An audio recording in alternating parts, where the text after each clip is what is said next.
Olá, tudo bem? Bem-vindo, bem-vinda a mais uma Prosa com Bertaglia, prosa cada vez mais fantástica com pessoas do bem vindo aqui para poder compartilhar os conhecimentos e as experiências que elas possuem. E hoje nós vamos tratar de um tema bastante interessante, que é como o Brasil poderia liderar a transformação digital. O mundo nunca viu, nem de perto, uma revolução tecnológica como a que estamos começando a viver.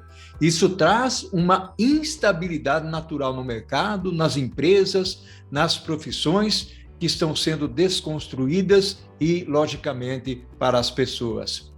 Dado esse contexto geral e dado o tamanho da disrupção deste processo, o Brasil tem uma oportunidade única de tirar o atraso de décadas de falta de investimento em pesquisa, em desenvolvimento e tecnologia, focando com toda a força na fomentação de um país pioneiro no mundo digital. Esse investimento deveria vir primariamente do setor privado, através de programas de inovação aberta, interligando os elos das cadeias produtivas no agronegócio, no setor industrial, no setor de serviços, apenas para citar alguns. Por outro lado, o governo deveria seguir o exemplo e funcionar como um fomentador de mão de obra, alterando radicalmente o programa da educação, criando ilhas de excelência nas diversas áreas de inovação. E é sobre esse fantástico tema que vamos conversar aqui na Prosa com Bertaglia. E eu terei o privilégio de trazer aqui para prosear comigo o meu amigo Eric Goresco. Meu caro Eric, seja bem-vindo, meu amigo, à Prosa com Bertaglia. Tudo bem? Tudo bem, Vitória. Obrigado pelo convite. É um prazer poder estar discutindo um assunto tão importante para o nosso Brasil. Bacana, Eric. Meu amigo, vamos já contextualizar esse tema. Aliás, esse tema aqui eu encontrei nos seus artigos lá do LinkedIn, alguns trechos aqui da minha fala inicial também extraí de lá. Eric, o que significa o Brasil estar nesse contexto da transformação digital, perder o bonde? Fala um pouco sobre isso, Eric. Quando eu escrevi esse texto, se não me engano, foi lá em meados da década passada, eu estava vivendo fora do Brasil, né? Estava tendo uma experiência de poder trabalhar com a grande parte dos mercados em desenvolvimento, e eu consegui vivenciar na prática experiências bem diferentes das nossas, né? Então, em países tão ou mais pobres do que o nosso, eu vi claramente um olhar distinto para a educação e para a preparação da população desses países.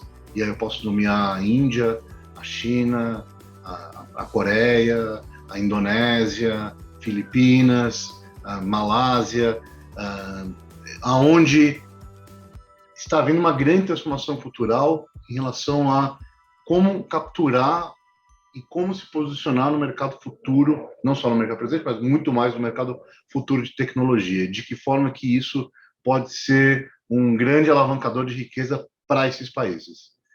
E foi, na verdade, que me motivou a escrever esse texto lá atrás. Aqui no Brasil, a gente tem um recurso natural que é muito rico, que é o nosso povo.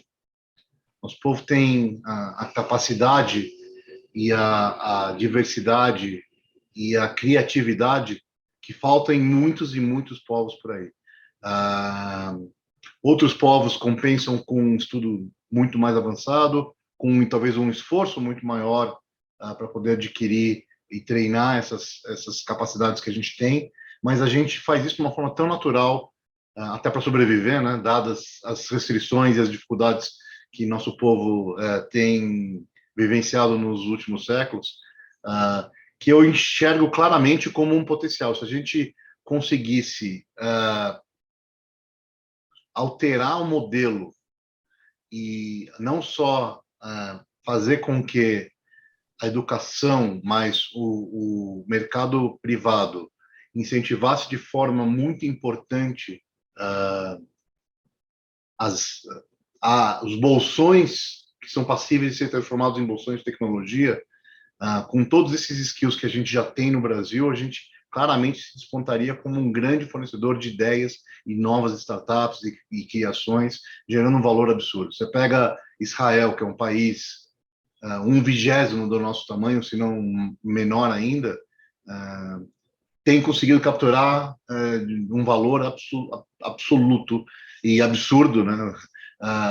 Que é incomparável com o valor que a gente traz aqui, mas eles não têm nada de tão mais especial do que a gente, do que um incentivo, educação, coisas que a gente poderia fazer aqui. Obviamente que não vai acontecer do dia para a noite, a gente tem um gap educacional importante na base da pirâmide, na base da educação, mas não seria um plano para 5 dias, nem para 10 anos. Seria um plano para 20 anos ou 30 anos, mas que tem que começar. Alguém tem que ter um plano, olhar para isso, e eu acho que o meu intuito foi realmente abrir os olhos das oportunidades, de mais uma oportunidade que o Brasil acaba perdendo por falta de orquestração e de um compromisso conjunto entre o público e o privado.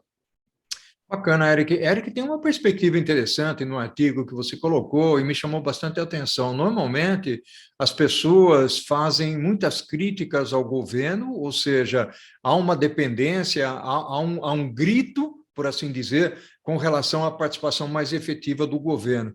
Mas no seu artigo, você também chama a atenção das pessoas do setor privado terem a sua participação. Eu gostaria que você discorresse um pouco, trazendo um raciocínio interessante, né, que pode se encontrar lá no artigo, falando de como o setor privado poderia participar dessa inovação e, ao mesmo tempo, o governo respaldar isso que você acabou de comentar, que é a parte da atuação dele, principalmente na educação.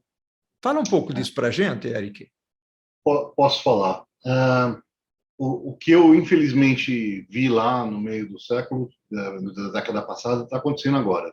A gente vê um mercado de tecnologia extremamente demandante de recursos, sem tê-los, uma guerra de salários aí e uma inflação de crescimento de custo de tecnologia no Brasil que nunca foi visto antes. E, ao mesmo tempo, a gente tem 14, 15 milhões de pessoas que são não empregáveis, né? Ou seja, que com o crescimento e com a mudança do padrão e do perfil de uso de tecnologia ao longo de todas as cadeias produtivas que existem, a necessidade de ter pessoas com uma capacidade mínima educacional faz com que muitas pessoas, infelizmente, no Brasil, não consigam empregos, apesar de ter milhares de vagas abertas, né? É uma dicotomia, é uma situação extremamente não desejável, mas é a realidade. Então, assim, obviamente que nossos governos eles precisam trabalhar a base para permitir que esses novos conhecimentos, esses novos skills sejam difundidos, mas eu não vejo nem a academia e nem o governo prontos para transformar o currículo que é necessário para educar essas pessoas que vão entrar no novo mercado de tecnologia, com a velocidade que esse mercado se transforma, tão rápido. Então, a própria indústria vai ter que, ou seja, as empresas privadas vão ter que tomar uma responsabilidade muito grande no desenvolvimento de soluções e de treinamentos específicos, às vezes de longo prazo, para potencializar e capacitar essas pessoas para fazer o trabalho que são necessários. E isso tão somente para atender o mercado local. Se a gente se posicionasse de uma forma muito mais poderosa e agressiva para buscar transformar o Brasil como um celeiro de recursos para o mercado internacional, isso haveria uma exponenciabilidade de oportunidades aqui que é difícil até discutir. Então, assim, eu não acredito no governo. A gente, no Brasil, isso é outra coisa de um aprendizado de trabalhar com países fora daqui, é que as pessoas não ficam tão dependentes, estão esperando dos refises e dos beijos às mãos que a gente está acostumado desde a época da colônia, né? Então, assim, o governo sim tem sua responsabilidade, sim tem seu papel, ele precisa buscar trabalhar na base como é necessário, mas isso não retira ou não diminui a responsabilidade das empresas de estar fazendo esse trabalho. E eu falo empresas, mas pode ser também o terceiro setor, pode ser uma conjunção, uma agregação da sociedade civil como um todo, né? E aí, Eric, voltando um pouquinho para essa condição de governo, né? Ou seja, logicamente, as pessoas que são guindadas a uma posição de presidente, prefeito, vereador, governador, são pessoas que anteriormente eram cidadãos, né? Então, tem essa perspectiva também. A outra perspectiva, e aí você, nas entrelinhas, deixou muito claro, é uma situação cultural, ou seja, nós, como cidadãos, às vezes vivemos uma condição cultural exigindo muito, e se aproveitando de uma situação. E a pergunta que fica para mim, nesse nosso primeiro tópico aqui, que eu gostaria de explorar um pouquinho mais, é: com tudo isso que nós estamos vendo, né, crises econômicas, poder judiciário, que ainda continua, eu lembro que lá no seu artigo que você escreveu em 2015, 2016, a gente ainda continua com a crise do judiciário, com a crise política, a crise econômica, ou seja, a impressão que dá é que nós não saímos das crises. Mesmo assim, dá para acreditar, dá para ser otimista, e nós podemos liderar aí, o Eric, como é que é isso? Voltando para a comparação, e sem nenhuma denotação política aqui, porque minha intenção não é falar de A, de B ou de C, e se a gente olhar e sair da visão do que está acontecendo no Brasil hoje, e tem um aspecto muito mais abrangente da história brasileira nos últimos 500 anos, muitas coisas se repetem, independente dos atores ou autores. E se você comparar, a Índia também tem seus problemas, a China também tem seus problemas, outros países pobres, como a África do Sul, também tem seus problemas, ou seja, as crises políticas ou não, econômicas e judiciárias, seja lá os quais forem, elas fazem parte da equação. A gente não pode removê-las da equação e nem achar que vai ser um caminho feliz que não vai ter nenhum tipo de percalço. Mas eu acredito piamente que com um plano de longo prazo, como, por exemplo, o Edu da Gera do Falcão está fazendo agora, com uma visão muito clara de acabar, eliminar com as favelas, ou seja, ele está fazendo um progresso maravilhoso e é um exemplo para todos nós de como é possível fazer isso com e apesar do governo, seja ele qual for, entendeu? Então, eu acho que não é um tema político, não é um tema jurídico, não é um tema econômico. É um tema de ter uma visão, ter uma clareza sobre o que a gente quer para o nosso país, e ter líderes com capacidade do Edu olhando isso e levando isso para frente com a força e com a energia que é necessária. Olha que bacana, você trouxe um exemplo aí que é bastante característico, ou seja, o setor privado, né, uma pessoa, persona dando o exemplo. Existem algumas empresas também que a gente enxerga que traz essas condições e acabam espelhando uma realidade, né, o Eric? É por isso que aqui a Prosa com Bertaglia, né, essa é uma atividade que eu comecei faz 40 anos e se consolida agora com o mundo digital, inclusive, é trazer a educação, porque eu entendo, o Eric, gostaria que você desbravasse um pouco mais esse lado também da educação, que a educação é que nos tira dessa ignorância, nos dá uma visão, nos dá um pouco mais de perspectiva, de horizonte, inclui pessoas, e é importante esse papel que está sendo feito, até para entrar nas favelas, dar uma condição melhor de inclusão das pessoas, e não é só a inclusão digital, é a inclusão na sociedade. O que você me diz disso, Eric? Educação a melhor, eu talvez diria, é a única ferramenta que a gente tem para consertar a inequidade que existe nesse país. Eu não vejo outra. A dureza é que ela não resolve do dia para a noite. Ela demanda um plano estruturado de muito longo prazo, 1, 2 gerações, e que tem que ser um pacto social de todos os brasileiros de cobrar e levar isso. Eu sempre comento com as pessoas, minha mãe tinha um apartamentinho e ela alugou esse apartamento para um coreano, estou falando na década de 90 ainda, que veio aqui tentar a vida. E quando esse coreano descobriu que minha mãe era professora, ele falava com minha mãe sem olhar nos olhos. Ele abaixava, ele fazia um bending, né, para ver assim, e falava com ela com um nível de referência, de reverência, perdão, que ela nunca tinha experimentado na vida dela.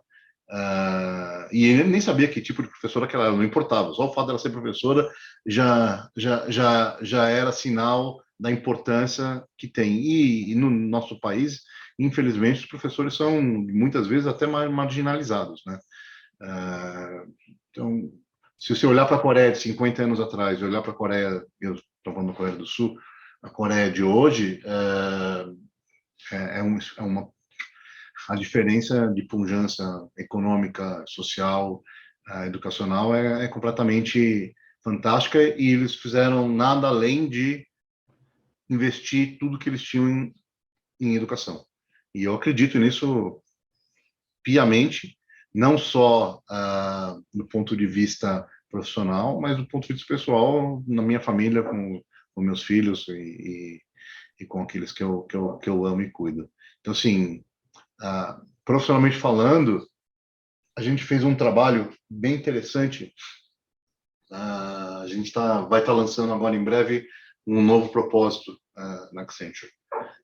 E a gente fez um trabalho de estudar como seria o mundo corporativo e como seria a sociedade e os principais stakeholders olhando o Brasil daqui uns 15, 20 anos.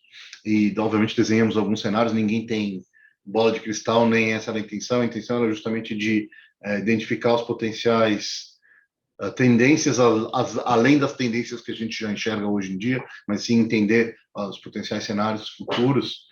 E ficou absolutamente claro que se não houver uma dedicação e um plano agressivo de educação sustentado pelo governo e pelas empresas, a situação do Brasil vai só piorar. O gap vai só piorar, a situação socioeconômica só vai piorar. Então, assim, eu acho que não... Nós estamos atrasados, já estávamos atrasados no meio da década passada, já estávamos atrasados 30 anos atrás ou 40 anos atrás, quando você começou com o seu blog. A gente está cada vez mais colocando a gente numa situação talvez irreversível se a gente não tomar ações imediatas e absolutamente transformacionais no modelo de educação que a gente tem no Brasil.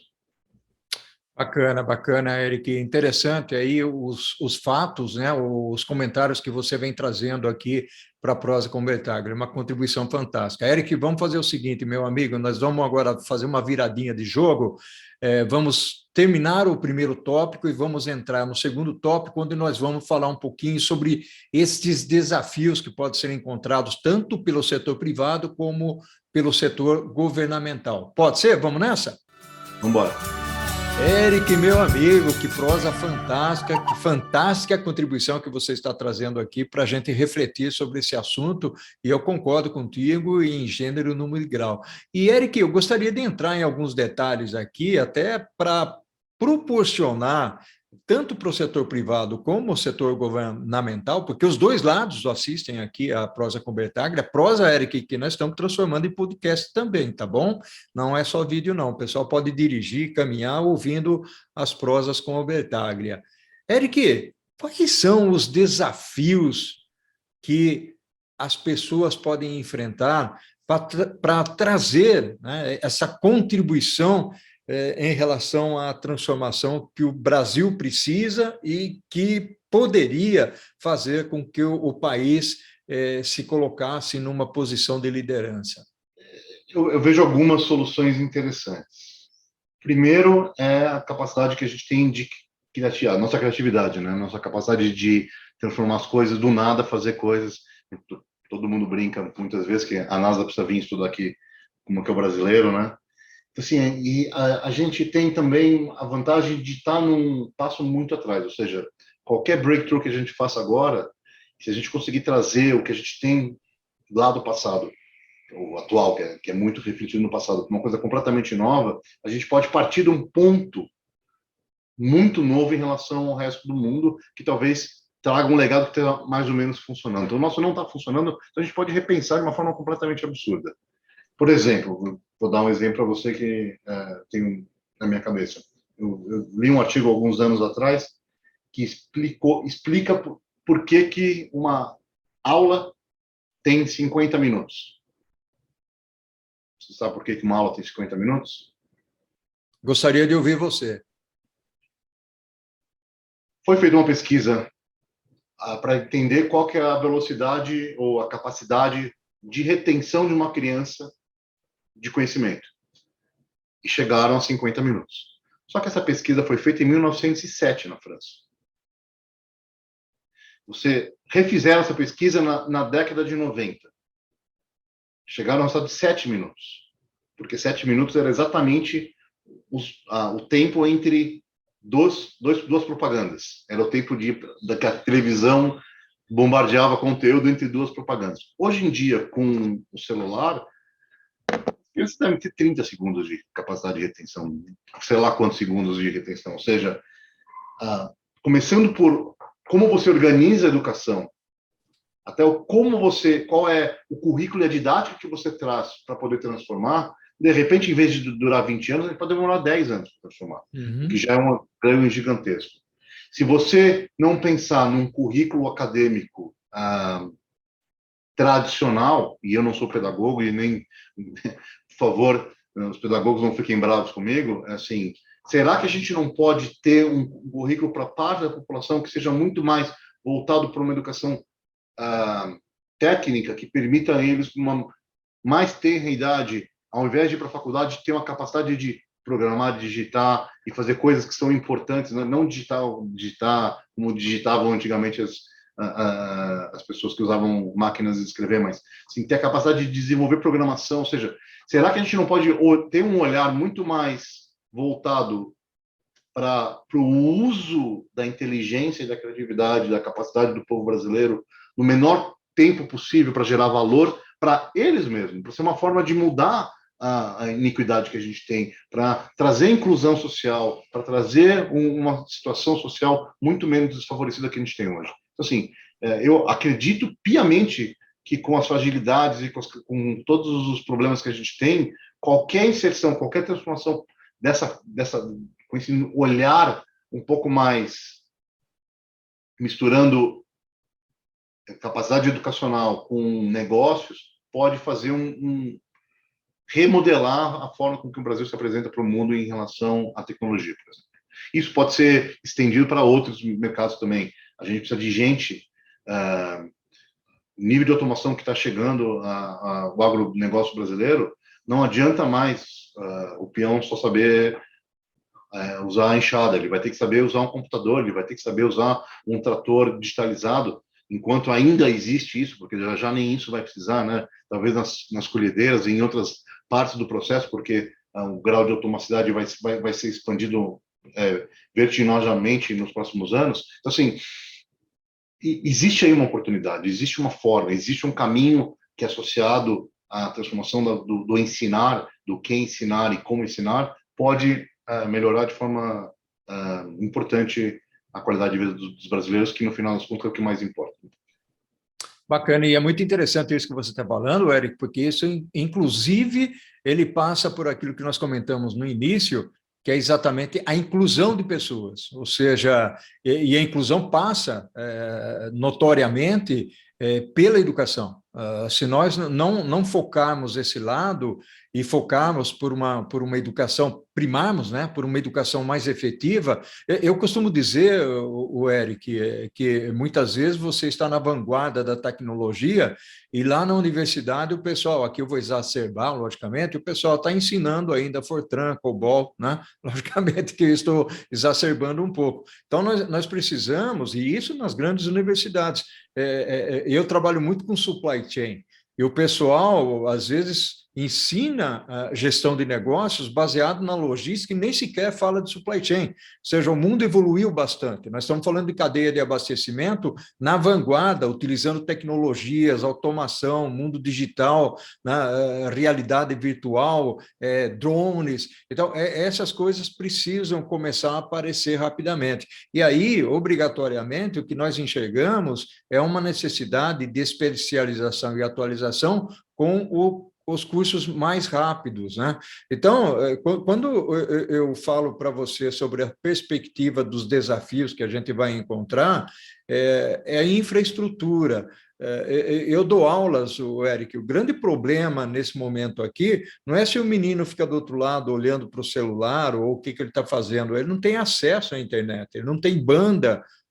Se você quer passar um vídeo para ele, a banda não é suficiente para poder fazer com que ele assista aquilo. Então, tem todo esse problema. Então, tem um processo que é privado, tem um processo que é governamental, tem todo um aspecto voltado para segurança.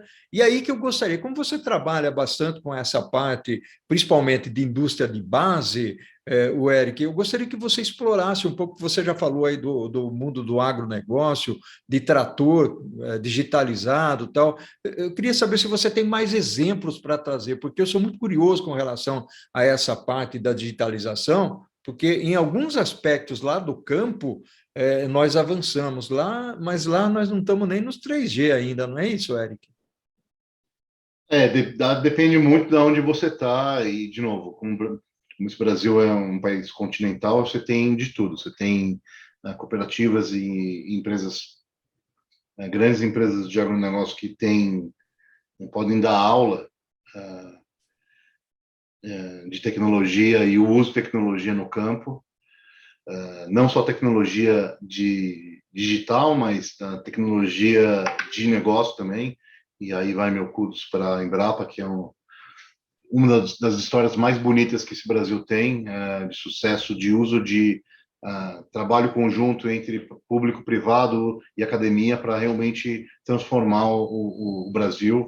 E graças a Embrapa e a toda a indústria de agronegócio, que o Brasil não foi completamente para o ralo, né? A gente sabe disso.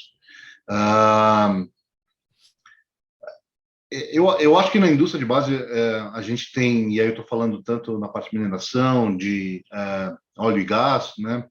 Na parte de siderurgia, a parte de florestal, de materiais de construção, existe um uso extensivo já de tecnologia na grande maioria das empresas, principalmente nas líderes. Existe um potencial de transformação digital enorme ainda para ser executado. Muitas delas estão buscando esses ganhos de eficiência associado ao uso mais massivo da tecnologia. E aí eu vou te dizer que é um pouco menos a inteligência do hardware que você vai aplicar, e sim como fazer o melhor uso dos dados que já são colhidos, dada a grande sensorização que existe, e quais são os melhores algoritmos e as melhores soluções para poder fazer a otimização. Por um lado. Por outro lado, a digitalização traz também uma oportunidade gigantesca de crescimento de receita. As fronteiras entre as indústrias, usando um termo em inglês aqui, elas estão cada vez mais blurry, né? Cada vez menos claras. Uhum. E você vê grandes empresas fazendo investimentos digitais em indústrias não correlatas ou indústrias paralelas da função natural dessas empresas, buscando aí amealhar áreas importantes de crescimento e oportunidades gigantescas de ganho financeiro e de melhoria de atendimento dos seus produtos ou das suas soluções ou dos seus mercados. Isso é muito legal, dá um dinamismo gigantesco. Essa é uma outra área onde o Brasil tem investido de forma disruptiva. Na sua área específica, se você for falar das logtechs, existe aí investimentos de centenas de milhões, até de bilhões de reais em vários desses novos entrantes no mercado que estão reposicionando e transformando completamente um país da nossa dimensão, que necessita tanto de logística para sobreviver, tanto inbound quanto outbound, para exportação, para importação e para o consumo das nossas 200 e muitos milhões de pessoas aqui no país. Então, assim, existem oportunidades infindáveis de ganho de eficiência, de geração de novas linhas de receita, de transformar o mercado. O que eu peço e o que eu tenho tentado fazer com o meu equipe e na liderança junto com os meus clientes além de trazer esse dinheiro a mais, ter um olhar mais 360. De que forma que essas transformações vão tocar as pessoas que estão envolvidas, que são empregadas dessas empresas? De que forma que essa transformação vai tocar as comunidades que estão associadas a essa? Quando a gente fala da indústria de base, ela não fica em São Paulo, no Rio de Janeiro e nas outras capitais. Elas ficam espalhadas pelo Brasil, de meu Deus, e as comunidades associadas ou as cooperativas, as grandes minas, as grandes geradoras de energia ou distribuidoras de energia ou transmissoras de energia ou nas grandes siderúrgicas, os grandes pátios industriais associados. Todos esse ambiente, existe uma comunidade de não privilegiados, vamos dizer, que tem que ser impactada de uma forma positiva. Então, eu acho que a digitalização ela permite ganhos maiores, ela permite atender seus clientes de uma forma muito melhor e muito mais próxima, ela permite você crescer o seu negócio de forma disruptiva em áreas que no passado podiam ser impensáveis, mas ela permite também, usada da forma correta, trazer riqueza ou compartilhar essa riqueza com as áreas mais necessitadas do país. Isso não vai resolver todos os problemas, sem educação isso vai ser um paliativo, mas já ajuda muito e já permite que, pelo menos em pequenos bolsões, a condição humana seja muito mais suportável e sustentável a longo prazo. Maravilha. Eric, meu amigo, nós estamos chegando ao final da nossa prosa com Betagre aqui. Gostaria que você deixasse uma mensagem dessa crença de que nós podemos ser melhores. Eu depois de ter tido o privilégio e a oportunidade de fazer negócio em mais de 50 países do mundo, de conhecer por obrigação de trabalho e por curiosidade e prazer pessoal tantas culturas, tantas diversas culturas, eu posso deixar a mensagem aqui de otimismo que não tem povo que nem o brasileiro. Então, assim, não sou a Globo, mas depende só de nós, né? É uma verdade, a gente precisa verdadeiramente, cada um, tentar fazer um pouquinho a mais, olhar para as suas ações, olhar para o que pode ser feito e ter uma esperança de que o Brasil vai ser melhor e não ter a letargia de ficar esperando o governo resolver o problema, porque eles não vão resolver. Se cada um de nós que tem a possibilidade fizer um pouquinho, a soma disso já vai ser um impacto gigantesco na sociedade, tenho certeza absoluta, e no final das contas a gente tem como brasileiros responsabilidade de eliminar essa iniquidade que é absolutamente vergonhosa para todos nós, tenho certeza. Bacana. Eric, meu amigo, ao infinito e além, um abraço virtual para você, tudo de bom. Obrigado, Natália, pela oportunidade de estar compartilhando, parabéns pela iniciativa, vamos falando. Gratidão, Eric. Tchau, tchau. Ao infinito e além, meu amigo. Tchau, tchau.